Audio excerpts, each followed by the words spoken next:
عليكم ورحمة الله وبركاته. maanta waxaan tartan u qaban doonaa labada fanaan ee Maxamed Biike iyo Qamar Sugaani. Inkastoo Maxamed Biike uu in badan fanka kusoo jiray isla markaana uu laga yaabay inuu ka views bato, waxaanu u eegi doonaa viewska isugeynta milyuumaad gaadhi baynu u eegi doonaa. Markaa ka guuleysta waan soo bandhigi doonaa.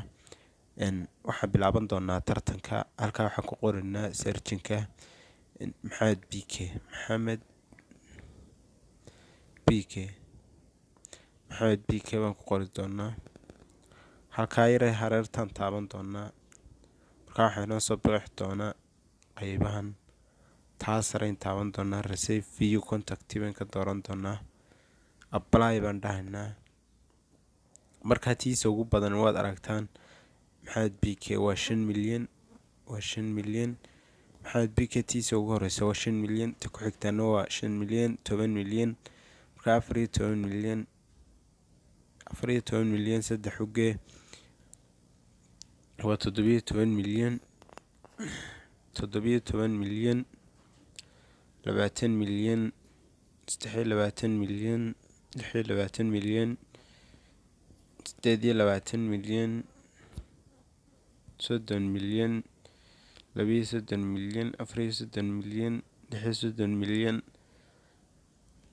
38 milyan, 39 milyan, 40 milyan, 41 milyan, 42 milyan, 43 milyan, 44 milyan, 45 milyan, 46 milyan, 47 milyan, 48 milyan, 49 milyan, 50 milyan, 51 milyan, 52 milyan, 53 milyan, 54 milyan, 55 milyan, 55 milyan baa celcelisaan daawatay Maxamed Biike. inkastoo Qamar Sugaani ayaan dhowduu fanka kusoo biiray, haddana waan u eeginaa. Qamar Sugaani baan halkaa ku qori doonaa. Qamar Sugaani waan eegi doonaa. tan halkaa baan ku dhufan doonaa receive view content, deetana apply baan dhihi doonaa. tiisa ugu badan 6 milyan baa daawaday. 6 milyan, 8 milyan, 10 milyan, 12 milyan, 14 milyan, 16 milyan, 17 milyan, 18 milyan, 19 milyan, 20 milyan, 21 milyan, 22 milyan, 23 milyan, 24 milyan, 25 milyan, 26 milyan, 26 milyan baa ninka daawaday. 50 milyan baa daawaday. markaas saas waxaa ku guuleystay Maxamed Biike.